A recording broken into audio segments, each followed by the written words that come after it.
자, 오늘은 GBS 21번째 시간입니다. 고린도 후서 개론을 오늘 하고 앞으로 우리가 고린도전서를 함께 살펴보도록 하겠습니다. 먼저 고린도 후서를 우리가 이제 다룰 때 가장 먼저 이야기하지 않으면 안 되는 부분이 있는데요. 그것은 바로 이 고린도 후서의 통일성에 관련된 부분입니다. 왜냐하면 고린도 전서라는 책은 그 문체가 처음부터 끝까지 굉장히 일관되게 유지가 됩니다. 무엇에 관하여는 이라는 이런 표현들이 계속해서 나옴으로 인하여서 이 통일성이 유지가 돼요.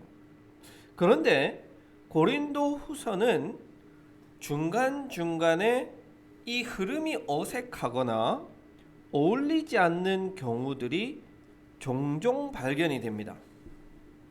가장 눈에 띄는 점이 뭐냐면 대부분의 학자들이 의견이 일치되고 동의하는 바 1에서 9장과 10에서 13장은 서로 다른 편지라는 거예요. 우리가 앞서서 고린도 전서 개간을 할 때 고린도 교회와 바울 간에 주고받은 서신이 고린도 전서, 고린도 후서 두 개만 있는 게 아니라고 말씀드렸죠. 그것처럼 이 1에서 9장과 10에서 13장은 서로 다른 두 개의 편지를 묶어서 고린도 후서라는 하나의 책으로 펴낸 것 같다라고 학자들이 이야기를 합니다. 그럼 그렇게 이야기하는 근거가 있어야 되지 않겠어요? 자, 1장에서 9장까지의 내용을 크게 보면 바울과 고린도 교회 사이에 어느 정도 갈등이 있었습니다. 그렇죠? 갈등이 있었는데 이 갈등이 어느 정도 화해한 것처럼 보여요. 그래서 바울이 자신을 공격하던 사람들을 용서해줘라 이렇게까지 이야기를 합니다. 그런데 10에서 13장의 내용은 뭐냐면 고린도 교회에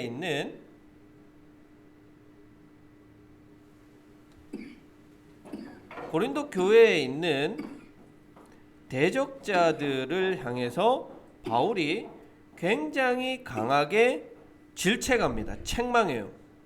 용서하지 않겠다. 이렇게 이야기를 해요. 어조가 다르잖아요. 그렇죠? 문체가 달라요. 앞에서는 화해했다. 내가 용서했다. 그러니까 너희들도 용서해줘라. 이렇게 이야기했는데 10에서 13장에서는 다시 용서하지 않겠다. 대적자들 이렇게 이야기합니다. 완전 어조가 달라지는 거예요. 이처럼 어조와 문체의 차이에 따라서 그 문맥의 흐름이 급격하게 바뀌는 곳이 고린도후서에는 여러 군데 등장을 해요. 자, 여러분 한번 찾아봅시다. 고린도후서 한번 찾아보세요. 자, 2장 13절 한번 찾아봅시다. 고린도후서 2장 13절은 어떤 내용이냐면 자, 이렇게 되어 있습니다. 나는 내 형제 디도를 만나지 못하여 마음이 편하지 않아서 그들과 작별하고 마게도니아로 갔대요. 이게 무슨 무슨 말이냐면 고린도 전서를 사실은 누구한테 들려보냈냐면 바로 이 디도한테 들려보냈다라고 봐요. 디모데가 먼저 출발을 했고 디도 손에 들려서 이 고린도 전서를 전달하게 했어요. 바울이 단순히 전달하기만 하면 끝나는 게 아니라 반대급부로 오는 그 소식을 듣고 싶은 거잖아요. 그래서 디도를 만나기 위해서 갔는데 디도를 못 만났어요. 그래서 어디까지 갔냐면 마게도니아까지 디도를 찾으러 간 거예요. 그 내용이 2장 13절에 나와요. 그런데 2장 14절부터 그러나 그리스도의 개선 행렬에 언제나 우리를 참가시키고 갑자기 분위기가 바뀌어요. 그렇죠? 디도를 만나기 위해서 마게도냐까지 갔습니다. 그래서 디도와 뭐 언제 만났습니다. 이렇게 이야기가 나와야 되는데 이야기가 없고 갑자기 그리스도의 개선 행렬 이렇게 나오는 거예요. 자 보세요. 자 그다음 어디로 가야 되냐면 7장 5절로 가보세요. 7장 5절. 어떻게 되냐면 우리가 마게도니아에 이르렀을 때에도 이렇게 나오는 거죠. 그러면 이 7장 5절은 어디랑 연결돼야 돼요? 2장 13절 뒤에 오면은 딱 맞잖아요. 그렇죠? 2장 13절에서 마게도니아로 갔다. 그래서 이 7장 5절에서 우리가 마게도니아에 이르렀을 때 우리는 쉬지 못했는데 디도를 만났다. 6절에서 디도를 마게도니아에서 만난 거예요. 이 이야기가 연결이 되잖아요. 그렇죠? 근데 2장 13절에서 디도 이야기가 딱 끝나고 그 가운데 2장 14절부터 7장 5절까지 바울의 사도권 변론하는 내용이 들어있고 다시 7장 몇 절이죠? 5절부터 마게도니아에서 디도 만난 이야기가 다시 나오는 거예요. 그러니까 이 문맥의 흐름이 갑자기 끊어지고 2장 14절에서 7장 4절이 원래 있던 하나의 본문에 그 사이에 갑자기 이렇게 끼어든 것처럼 보이는 거예요. 여러분 그렇게 안 보이세요? 안 보이시는가 보네요. 보여요? 자, 그래서 많은 학자들은 고린도 후서가 하나의 편지 1장에서 13장까지 고린도 교회에 보낸 하나의 편지가 아니라 고린도 교회와 바울이 주고받은 여러 편지들을 모아놓은 책이라고 생각을 해요. 그래서 적게는 두 가지, 아까 말씀드렸듯이 1장에서 9장까지 하나의 편지, 그리고 10장에서 13장까지가 하나의 편지 해서 이 두 개의 편지, 많게는 5개에서 6개의 편지가 하나로 묶여졌다라고 봐요. 그런데 학자들마다 일치된 견해가 없기 때문에 일일이 이 부분은 뭐 1번 편지, 이 부분은 2번 편지, 3번 편지 이렇게 다 분리를 해낼 수가 없어요. 사실은 그렇잖아요. 그렇죠? 따라서 그러한 시도는 할 수는 있어요.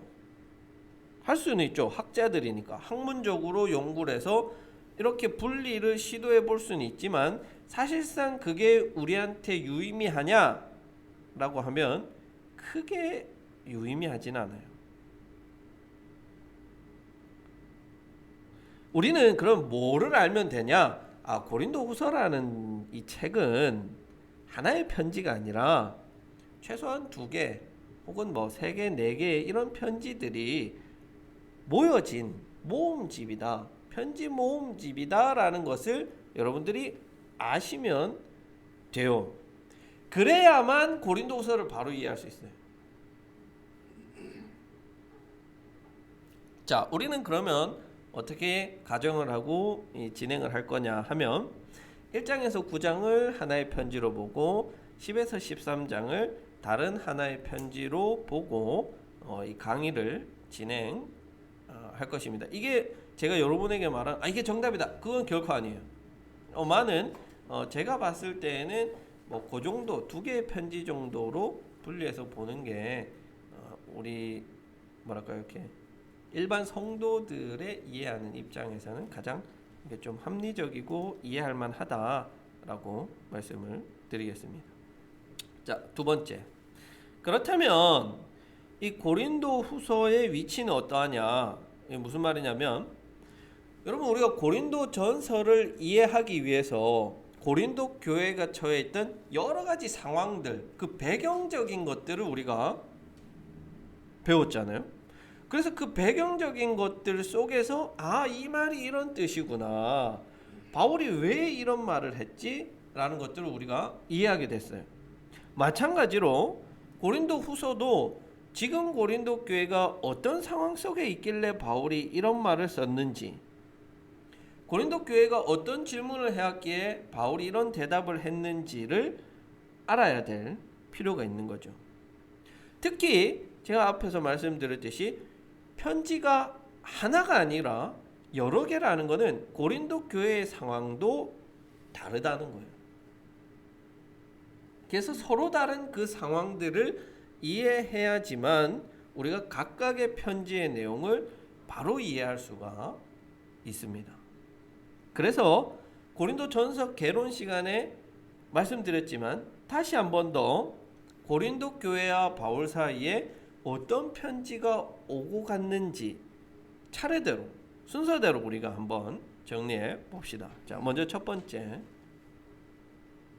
자, 바울이 브리스길라와 아굴라, 브리스가와 아굴라 부부가 함께 고린도에서 교회를 세웠습니다. 그리고 나서 뭐 어떤 사건이 있었는지 모르지만 바울이 에베소로 떠납니다. 그리고 이 고린도전서 5장 9절에 언급된 편지 1번 편지예요. 이 1번 편지를 고린도 교회로 보냅니다. 어떤 편지인지 우리는 알 수 없어요. 일부 학자들은 이게 고린도 후서에 이런 내용이 있다라고 하지만 그건 그냥 추측에 불과해요. 뭐 정확한 증거가 없어요. 어쨌든 1번 편지를 이 목회자의 마음으로 보냈습니다. 그리고 글로에의 집 사람들로부터 고린도 교회에 문제가 있다, 파당이 생겨났다, 분열되었다라는 소식이 들려오고, 그리고 고린도전서 뒷부분에 나오는 그 고린도 교회의 대표단 3명이 고린도 교회가 보내는 편지를 들고 왔습니다. 이 편지 속에는 질문이 담겨 있죠. 예배 중에 질서에 대해서, 또 혹은 무엇에 대해서, 이렇게 어떻게 해야 됩니까? 이 처녀가 결혼하는 거 어떻게 해야 됩니까? 이런 질문들과 함께 대표단이 고린도 교회의 상황을 가지고 바울에게 왔습니다. 자, 이 상황을 듣고 편지를 받은 바울은 고린도전서를 써서 두 번째 편지죠. 누구에게 들려 보내냐면 디도에게 들려 보냅니다. 디도에게 들려 보내는데 이때 디도만 고린도 교회로 간 게 아니죠. 먼저 사람을 보냈었죠.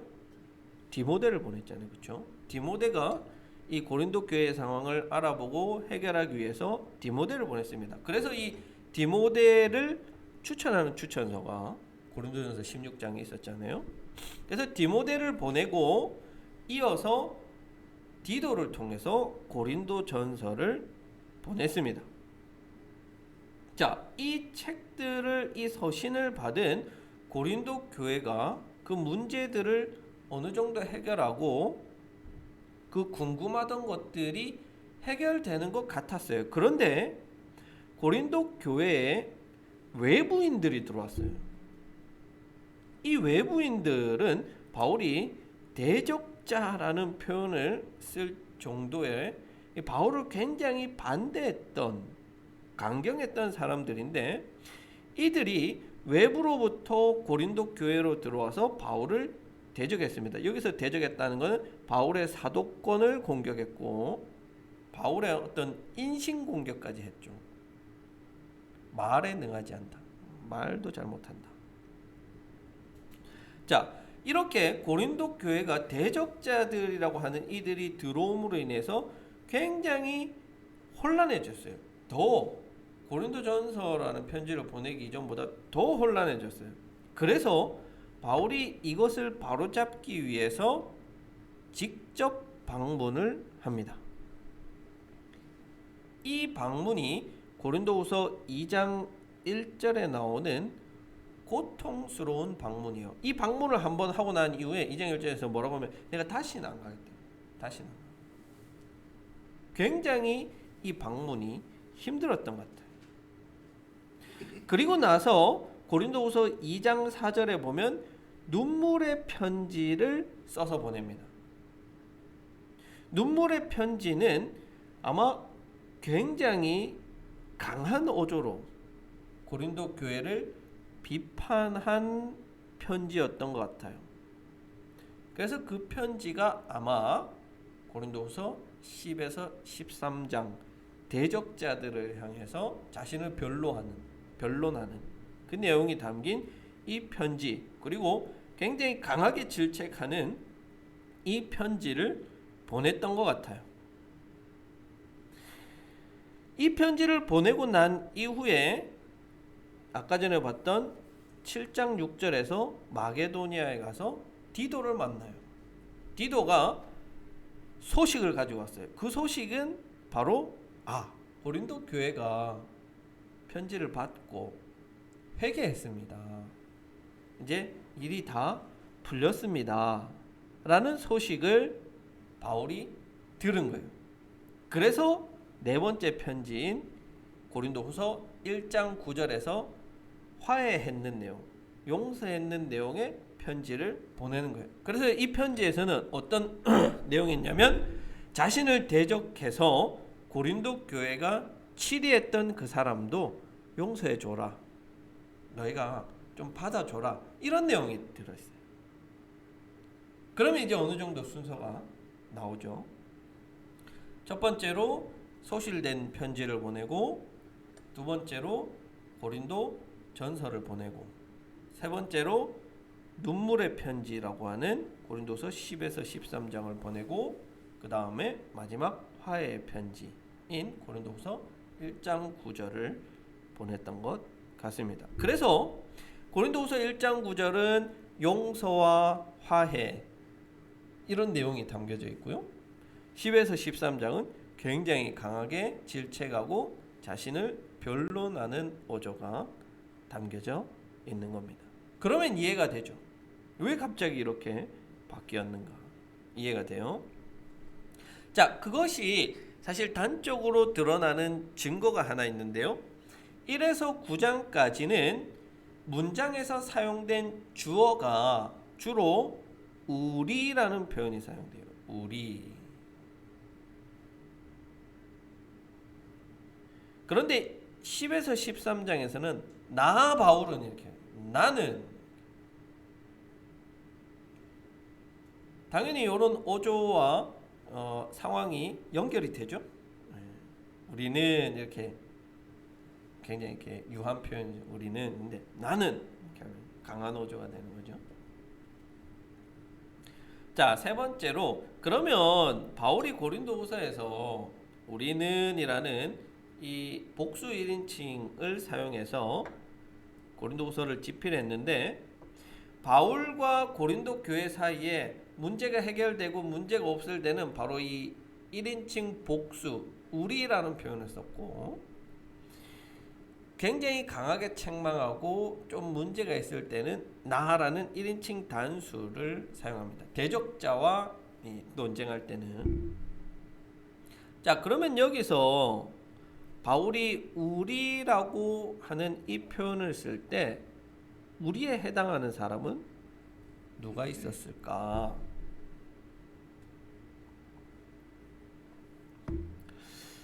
한 3명 정도 우리가 한번 살펴보면 좋겠어요.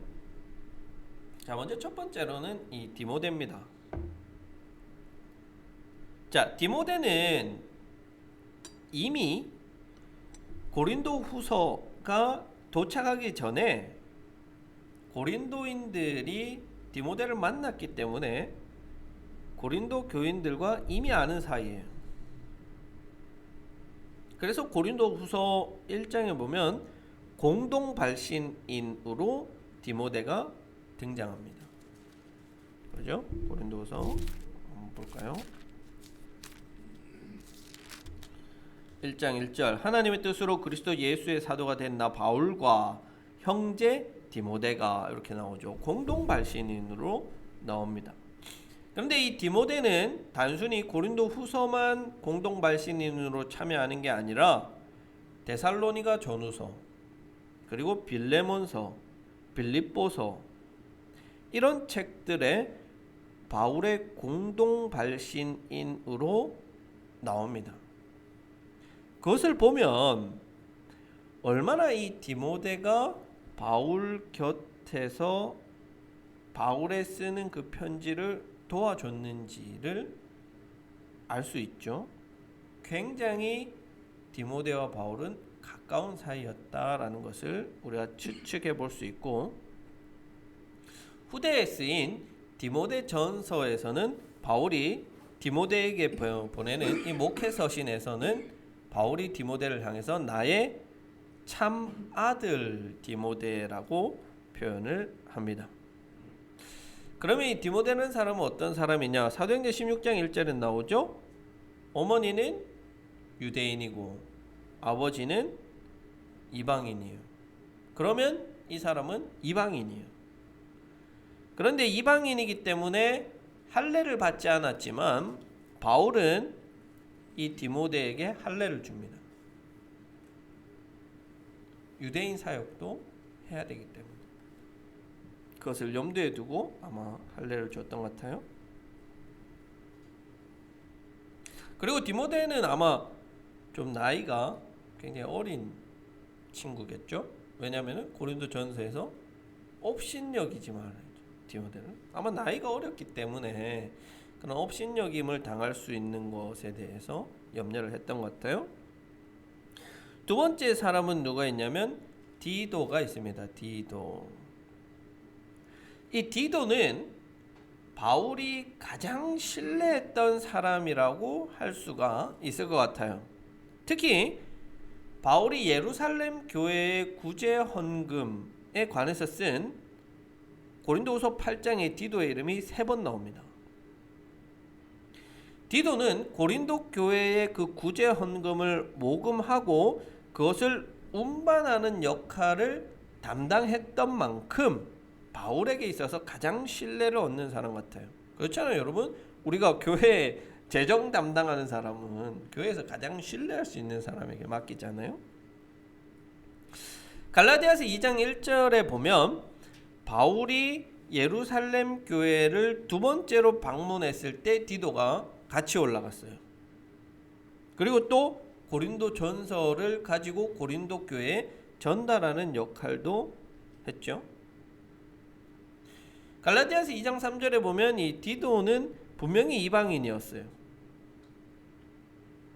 그리고는 더 자세한 신상은 모릅니다만은 디도서 역시 바울이 디도에게 보내는 이 편지죠. 근데 이 편지에서도 동일하게 바울은 디도를 아들로 표현을 할 만큼 굉장히 가까운 사이였다라고 할 수 있겠고요. 마지막으로 세 번째는 실루아노라고 하는 사람입니다. 실루아노. 고린도후서 1장 19절에 보면 나와 실루아노와 디모데가 여러분에게 선포한 하나님의 아들 예수 그리스도께서는 이라고 나옵니다. 디모데와 함께 언급될 만큼 굉장히 중요한 사람이고 또 복음 전파의 바울의 동력자로 보입니다.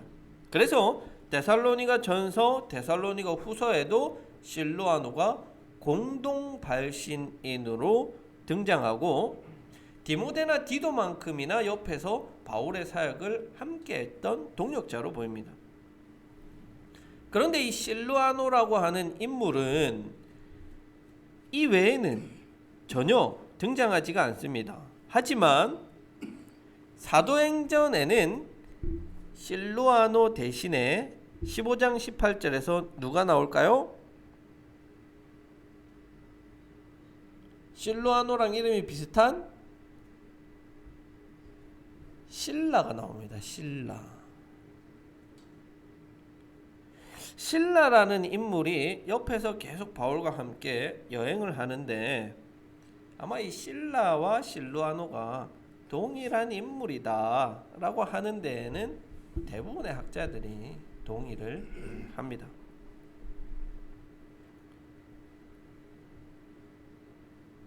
자, 마지막 네 번째로 우리가 이제 고린도 후서를 크게 한번 단락 구분을 해보고 고린도 후서에 어떤 내용이 있는지 함께 한번 살펴보면 그 마무리를 하면 좋겠습니다. 자, 먼저 첫 번째로 서론 부분은 1장 1절에서 11절까지가 됩니다. 여기에는 인사말과 감사가 나옵니다.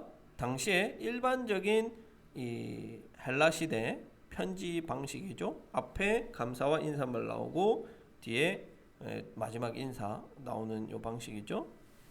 그리고 1장 12절부터 7장 16절까지가 한 단락이 됩니다.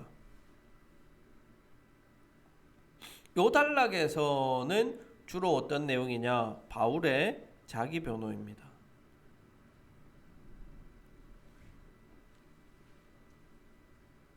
요 큰 1장 12절에서 7장 16절까지는 우리가 크게 세 부분으로 한번 나눠볼 수 있을 것 같은데요. 먼저 첫 번째 부분은 1장 12절에서 2장 13절까지 바울의 고린도 교회의 방문과 관련된 문제를 다룹니다. 어떤 문제냐? 자, 바울은 고린도 교회로 가겠다는 자신의 이 여행 계획을 변경했어요. 원래 두 번 가려고 했는데 한 번만 가고 안 갔어요. 고통스러운 방문이 됐으니까. 그런데 이런 바울을 향해서 고린도 교회 내에서 어떤 비난이 들려왔냐면 변덕스럽다. 두 번 오기로 했는데 왜 한 번밖에 안 오냐? 왜 계획을 변경하느냐? 변덕스럽다는 비난을 받고, 그러면 바울이 신실하지 않다. 이런 이야기, 이런 비난들이 들려오는 겁니다. 그런데 여기에 대해서 바울이 이제 변호하는 거예요. 그렇게 자신이 한 것은 고통스러운 방문이 다시 일어나지 않기를 원하는 마음에서 한 거다 라고 바울이 변호하는 거예요. 자, 두 번째 단락은 2장 14절에서 7장 4절까지의 내용으로 사도직에 대해서 바울이 변호하는 내용입니다. 사도권을 변론하는 거예요. 그리고 7장 5절에서 7장 16절까지는 바울의 이제 여행 계획 또 여행 여정에 대해서 이야기합니다. 아까 전에 봤죠? 디도를 찾아서 디도를 만나서 고린도 교회가 회심했습니다 하는 그런 내용을 들은 것이 7장 5절에서 16절에 나옵니다. 자, 두 번째 큰 단락은 8장 1절에서 9장 15절 8장과 9장입니다. 이 내용은 뭐냐면 예루살렘 교회를 위한 구제 헌금을 독려하는 내용이 나옵니다. 그런데 8장과 9장이 서로 다른 편지 같아요. 그래서 이 내용이 보면 다릅니다. 앞에서 8장에서는 계속해서 디도 이야기가 3번 나오고 그러는데 9장에 가서도 또 똑같은 이야기를 또 반복해요. 근데 어조가 조금은 달라요. 그래서 학자들이 8장과 9장이 서로 다른 편지다.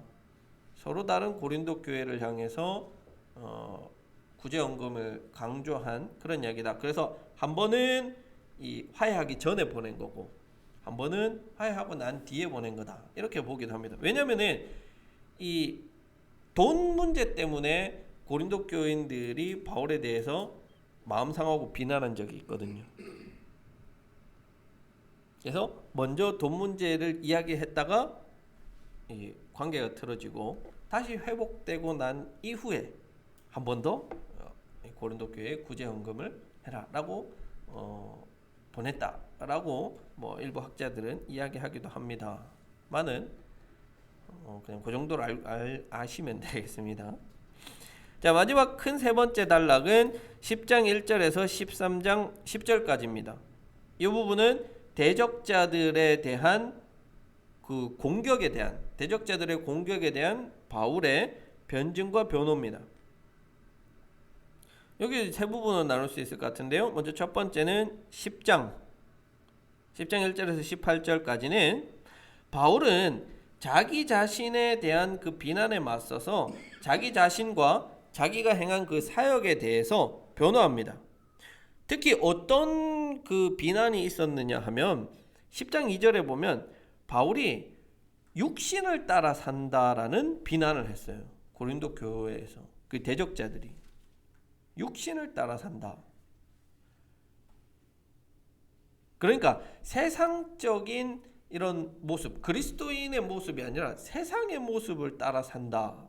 이런 비난을 들었습니다. 거기에 대해서 바울이 변호를 했고요. 구체적인 내용 우리가 가서 봅시다. 자, 11장은 바울의 자기 자랑입니다. 나의 어리석음을 용서하라 하면서, 나의 어리석은 자랑을 용서하라 하면서 바울이 자랑합니다. 그럼 어떤 걸 자랑하냐면, 고린도 교회에 들어온 이 대적자들이 어떻게 했냐면, 자신들은 예루살렘에 있는 그 큰 사도들과 인맥이 있다, 관계가 있다, 그들의 후광을 입었다라는 이런 자랑을 했던 것 같아요. 이 자랑에 대해서 바울이 나도 너희에 비해서 열등하지 않다, 나도 그만한 뭐 자랑거리가 있다라고 자신이 자랑하는 거예요. 마지막 세 번째는 12장 19절에서 13장 10절까지가 마지막 한 번 더 경고하는 겁니다. 세 번째로 방문할 건데, 그 방문이 고통스러운 방문이 될 수 있으니까 내가 그런 너희에게 갔을 때 고통스러운 방문이 되지 않도록 너희가 회개하고 개혁해라 라고 마지막 경고를 합니다. 그리고 나머지 부분인 13장 11절에서 13절이 마지막 호소와 인사입니다. 우리가 고린도후서 13장 13절은 여러분 많이 들어보셨죠? 뭐예요? 뭡니까? 우리 주 예수 그리스도의 은혜와 아버지의 사랑과 성령의 교통하심이 너희와 함께 있을지어다 하는 축도 본문이죠. 축도 본문으로 마칩니다. 자, 이렇게 고린도후서는 구성이 되어져 있습니다. 그래서 여러분이 이렇게 전체적인 내용을 보시면 알겠지만, 이 고린도후서는 학자들이 이야기하는 게 뭐냐면 가장 사적인 편지다, 이렇게 이야기해요. 왜 사적인 편지냐면, 여러분 고린도 전서를 보세요. 고린도 전서는 바울이 자기 이야기 안 하잖아요. 자기 이야기 뭐 하긴 하지만 예시로 조금 해요. 그리고 대부분이 고린도 교회 이야기를 하는 거예요. 고린도 교회 문제를 다루는 거예요. 그렇죠? 어떤 이 공적인 편지의 내용이 담겨져 있어요. 그런데 이 고린도 후서는 다 자기 변론이에요. 바울의 자기 이야기 하는 거예요. 그래서 이 굉장히 사적인 편지다 라고 표현을 하는 거예요.